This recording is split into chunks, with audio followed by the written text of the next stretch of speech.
nsensem ebai na ensem na koye bebre ebi say oh Zion Felix ni we na wo ho we so ni ho ebi kwa say one girls mi enu nyina otwo mi enu nyina condemn am mi enu nyina enyem na asem no de e mesren say Zion Felix eba out ebe chiro e say oh onware denye no kure na sefo afede bi hu ye na medwen so atwa chiro wakotwe camera si ne ho a wo my explanation yadwuma we wo mu na wo kan nkofo asem se na meti I constantly ye kan nkofo ho asem no me masem but I don't explain myself because you see the osiki equity no must come with clean hands wo kan obi de ba ye be kan de na ye oya wotum sa hye no ye kan asem ahye na ma wo nyonye no ho and ne nchire mu no so na me nte de me hu de opese o che na ase.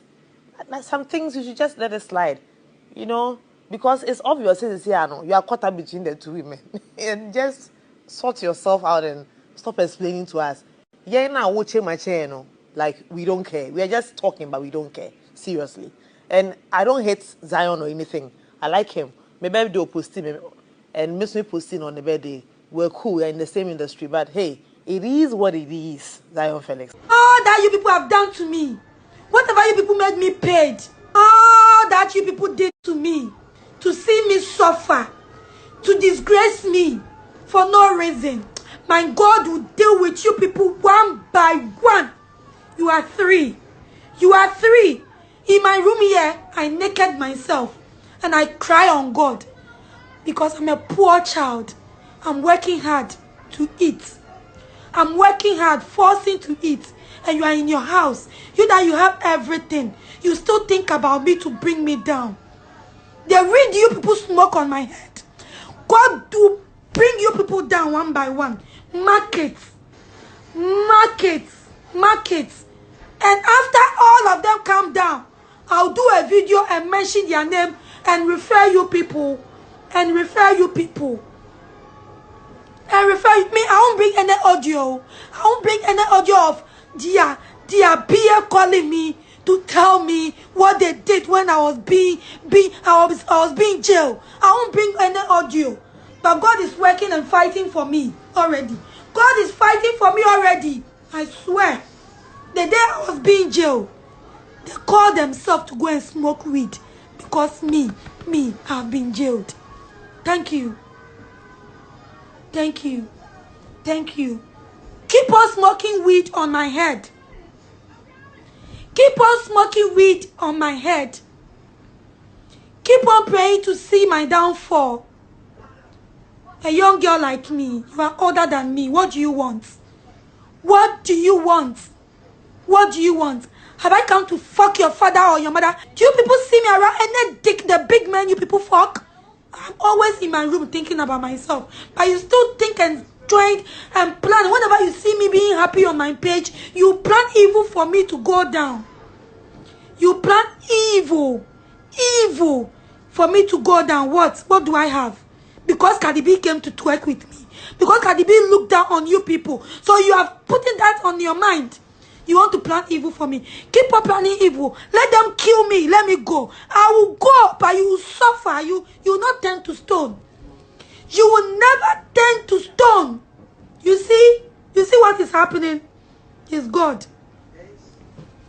You see what is happening? It's God. I've never insulted you before. You insult me, I don't even talk about it. You insult my mother. You insult my parent. But you still plan evil for me. You should go and smoke weed on my head. You should go and smoke weed on my head because I've been jailed. You are three. You called each other. They've jailed her. Let us go and smoke weed. You go mad. We smoke weed for better purpose. But if you go and smoke weed on your fellow person who doesn't think evil for you, if you go and smoke weed for your fellow woman downfall, you go crazy. And you be ashamed and God will disgrace you. God will disgrace you all one by one. Watch it. Keep on planning evil for me. Bring another one. Bring another one. Disgrace me. Disgrace me. I'm telling you. Most of our big people, our president Nelson Mandela was being jailed. Don't you know that? Our late president Jerry John Rawlings was jailed. But he came out to be a president.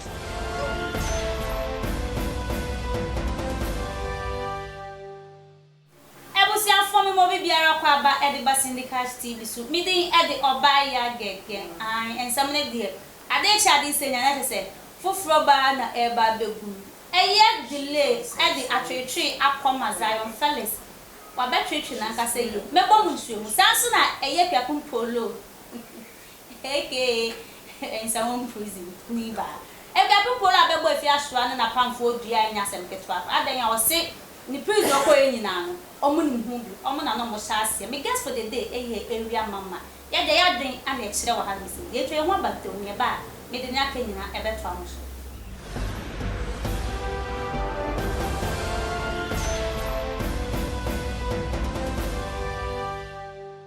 e wo si afo no ko ya masanso ababio an eye delay mami amo fe so no abese mi gina hwehwem ana de se ma ho wa rade bom yie delay that atwetwe akoma Zion Felix enam se one Erica ni mina odiom ho fel no Zion Felix ohun ni oye no ho o biase mo no o de atwetwe akoma no o se Zion Felix e blogger na dwuma no e wo so kanipa ho nsem ne o ni ni to di aba na so bi kan asema de ntina oba bonten be kasa ono anko be kan na no to me hu hia se wo senka oba bonten e be kasa sanso na e piapim polo ono so e di duabon ka se de Ghana de nchene e de jo yes watch ebusiafo enchelam di duabon e jo ankasa wa ono so e di duabon kwa ma ye fi ahwa ne na pamfo adan yo se ni jo no ko nyina na se omo na omo shaase me guess for the day area mama ya dwen ana e bi sere wa abi mama Medo. Yes, hey. Ayo na unso e.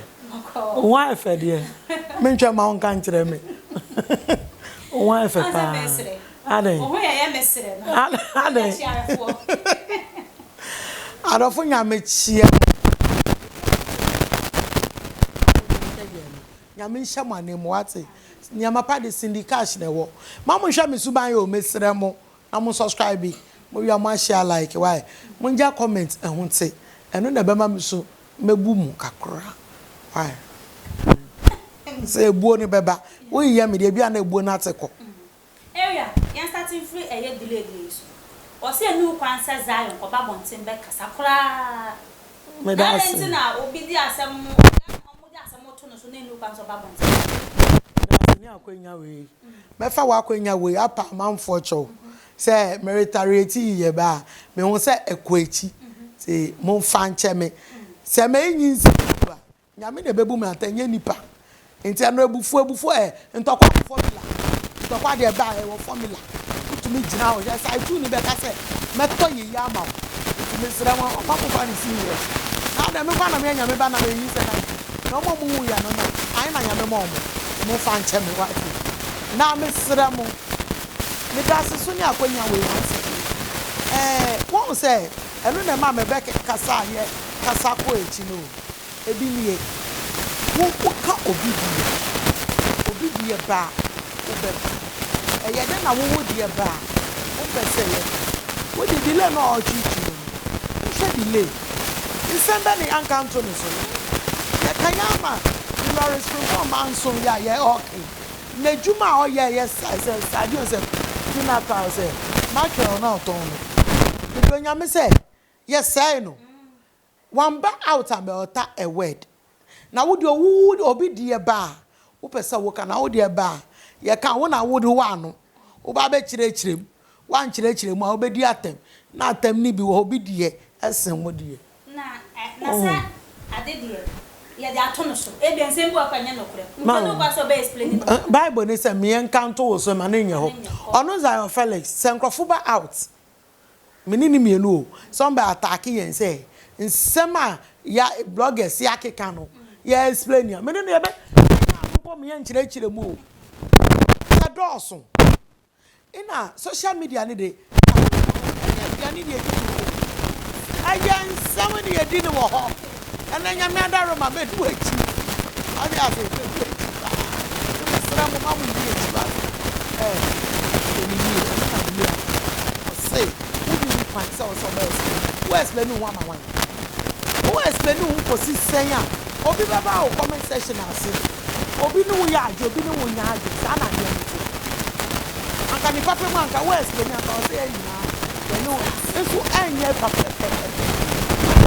adwin ye pa anka ye nka se e kwa akoto aba kanu ani se di ballot box na besi o uba na wati so no nso ye se ye koto aba na mpo ne se ye kwa akoto aba na mpo no still ye sanji won krofo ho mo monitor what you say nti ya dwun tumi nya peda nti za Felix e wo say mu na mo wo ani mu na mo satisfa blogger ejuma we ana mo blogi mesra mo e wo say mu di subampa bi deedi na ye nketo na edi echi no na ye follow me won say as bloggers there say that ye be count so ye be count so bible ni po say me nka e ma na nye ho na area e san beto odwa say yes say Erica no chese oya safu peni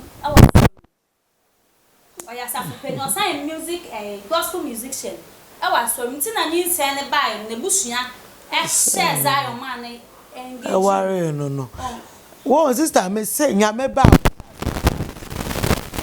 kire wo was solo ne boni no mudi wo mu no ni ene me se me nkwa so ne be ma meti ya no mpo mfa so wo so enya bia ne say nana ya asafo mbeka na asem ha nkrofo yi ya me so me no me ade ni me hu a me nka me chiri ba mienu ni sika wo ne ho anya me no sa ni audios ni niamo ne ya nyina wo ho a better time no me ba explain ya kire bo what I say enega na akwa say obi nyim obi na o se ya hye no na wale no ntama wale gu bebrebe ye ntia wale ase na the by force say roman sister nyanka nyame increase anka roman fo anka ase egu mame me be gina ho kika me nsem ka say me yin nse 19 say ya no ko say ya mpo me ne me nyame what I say me ne me nyame no no onim say me du o say hey e de mama ono so yin nse 19 me say bragi say hwe book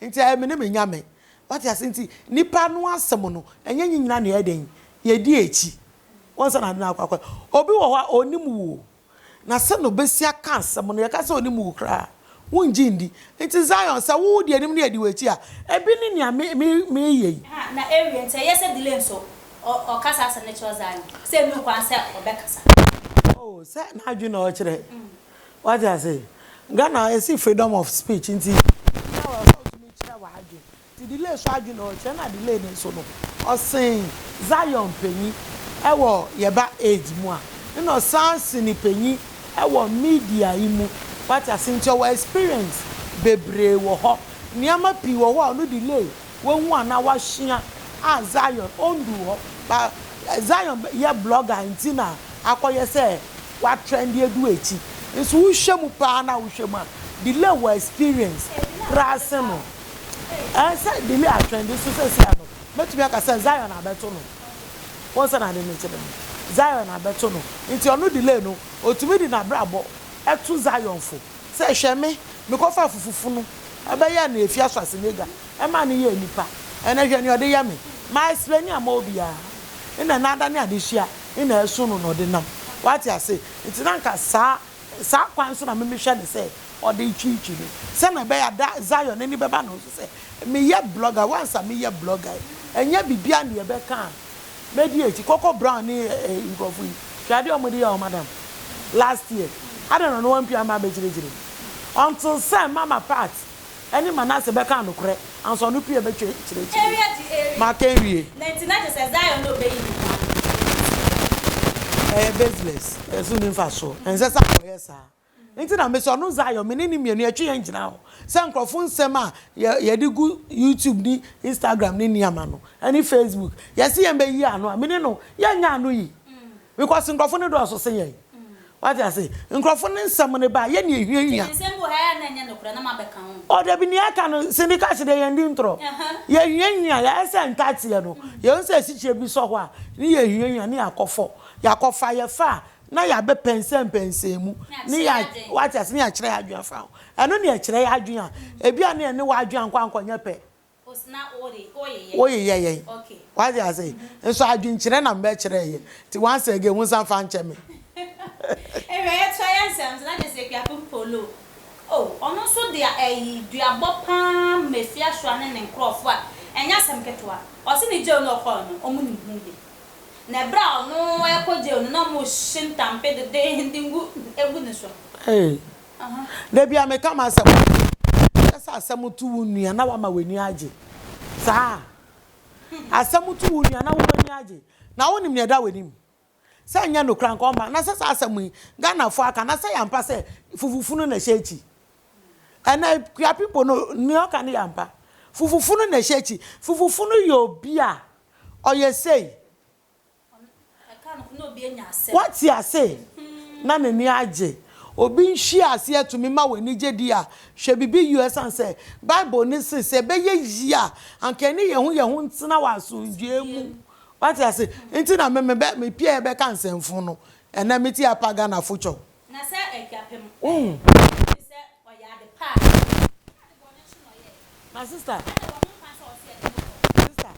nti ekapem kwa no yi no onu efia na onu duadue mu no say child right to say then say child right to say then therefore right for baby omugui efia ntumi nkisi ni ba ni takrama nda ne ba nanum e dey no mo ka ho na efia yi nu naked en meto social media efia yi nu naked ina o se bikini what you say na ekapin di naked mu hu ni sabi mu hu ni ke sira hu na mu hu ya the same applies to efia de no ni ba na ka janso obiem na nya ono fi ofa pie ye abina kokko edwa no wo social media ada na ye nchi ni ntu she medical ni yili we oba walefo eyi ni unya she transparent dress ejina ho wo enye onu nkwa na nso meme masema me ka che ni se eye suade enu ba ma na hu omo ni omuguru so omo ye na fu omo ba ma enu ba ma na hu what I say because efia no se fiti akola no ni pinama ye adwuma no ina ne wo no ho nti ni opeso de ye pinama na we nya no eno no da ne de kwa akola no so ba nyame nso se bibi antowa unsua bibi mfi ena akola no nyame hwe ye yi okoye na eyi ni pie ye no hwe party chenjire ye ma what I say ama bibia akọ sa eye nso hwe na etoto won mo nhyade se eye nso hwe ega people no need eye nso hwe na momu efia ne de ne ye ne ebe che no right hand eye nso hwe also hwe bibi film won hwe film nti aboboba na asem ne bai ne fashion ne hwe na yi also attach ye kapim polo se on company fo ho na komko patch o man ne ada ne nyina otwi ne enti na mi hu ni se yampa se efia hwa onimje onu na woji ni di woji efia di efia nkwankwaji taxi driver ni phone ya nchi na nko bato na ha se ontu aka a opacho so monte so ma no owi ambejan social media se omo fifina ono onji obi a he ontu scam obi a woji ni di such a person na also ji ni di Aisha ma efia ska efia be ka se 2000 pen Aisha de ma no efia be ka se 2000 pen Aisha de ma ni see the pay slip no ni we bibia ni mobile money ni esene ma ni nya ya de betu social media what you say aden na efia want to me amba out amba be deny mama nti efia de mi ankasa meti yi me nji efia ndi what you say esuno so ni obi enya ntokwa oka na adwen den a kire ne pa no ba we nu efia is capable of doing that so obema ya chi ekapim polo kete bi kra enya na che say ono person oye ma won say yes efia to say me meti obi so banya to say efia na sorry o hana madam fua won so ye papa mbetran o person ye ne ka say wa ye me sa na meti e me no me sa meje ntumi nya mi foko sana metie na mehu se maye eno no na mboa na kwa akoda nti efia ono no ye na deda fe ne polo wo hu se omo sekire na oba be bubodia dada fe no wo mama ka se mention ebia na ekwapim kama Ghana won se ye chi no Ghana fo nya no kwa efia so se efia na ye eno no efia be yi ni ti se enye ono na yesi ye wo mrema bibia what you say ye wo mrema bibia ga ewiase ma bibia ne ni mre o afi ne mre na do se e wo so ba out no be ka se wu asimasi na wo nim hu bi nso me ka check apimpo no so yi nani ni amba ada no e wa po echi o bibia abaye abada ama me di adan po afra bibia abaye bibia abada enye wo nkwa na sha ase wo so what you say me say what say me dan me come asem bi say me masani bond 6 times me nko sales da nso bia me ko ni fie ko chensi no ko bi ho no ne pa no ko ye baako ino mo de me call me abo police station e ma me call sales 3 days a me nya ni hwe nso sansa me chensi ni da mpe na abo no omo ko ka sa me kita acid e ye obi na shechi and I say ntokwa omu ntem ina sister ne ba sister mama no se na me say ye twaso etwem eti bibia ba e wo say edisuande na say kwapem hu ne say je no contract aboa no papa fomo ne me say ambassa umba fomo entika ambassa umba fo fi akola se ni ubanso ko begbo ni dia ono oda na say agide say waboa no ama na hu niema bi ama na ni ate wo niema bi say tie mama ga say me njo me na me mbo obi bu wa me njo wutie me efia se meme no wo beef empo na otumi akonu mu a ni achi mi ne ye de mi akwakotu efia se na woni age na wo shi wi ni ade a me samba da wase se ni senti ada na wase me da wase me da wase me di ya o kasa be ye adwuma wo so na sa asem nche no kore owro no ina me say owro no sabi mo woni nufu ana o ewia asema me kende bi o mo woni nufu Ghana no krasa o no kra ni Ghana mo ahu ne nofo ne sra ho na mo ye sabi mo ahu ne twe sabi o afia ono so hye sa agin string na a o de run o de sika bobo ne to no ne sra ho ne ye hu sabi na akosua kuma what I say nti ensese we no we afia otumi nuku di echi nunu mu ami e be che no okay hey yo we are the minute no mbo ense we talk of my head delay de ne eja pimpolo di ma me delay me dia me buwo de bia me de meti wudin a na bibi yiye me mesrewa embe chichi biom se na wuchichi ye no na mmomo no ni papa mu anka obefa phone na frɛ no Zion na we you hu anu ayeden next time enya saade ni bio because who can crofo dey nti ebe kan go so na nka ye hu sampa we ye matured person na nti wenya aye wi next time enya ne saa bio efia saa ti bia ya wuti mu a wo de wo se won sesa no wo hu me se ma sesa o fiti Friday be si ne ma sesa ti efia sesa na nya sa emboa because who nim ne da wanim ekwiapin we so bebodu ayeden we yi so you ina ya chew ya so twen nti wo bebodu ayeden etwam mpo ada na wo sa wo dwen nkola adwen sei media ade na esigirigidi na mere ate ni amaya me yepe meja ho also jagu wechi na move on in life what take your pim until next time steady ekwapin follow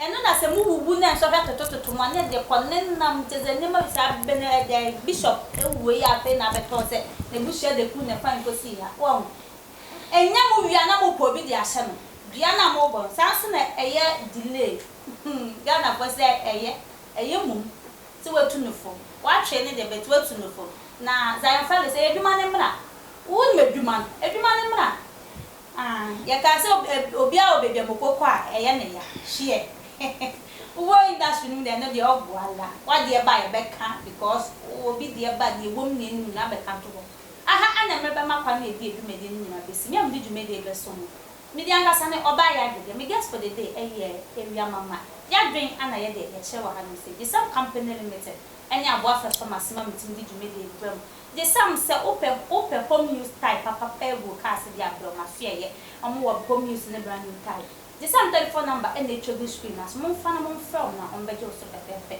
sanso na eye women of class eye salon almost na to me o ta no ma ye e the amount women of class no omo ho no mi ne boy fo eye papa iti no adofo mon ko ho no e say enwi na de bibia oba wo be fa e yo tri ho e bi say bible praka say oba woni munyam eni tri ni enti mon ko na mo si se bro pepepe. Women of class, a telephone number is 0244 989 848 0244 989 848. Yakram.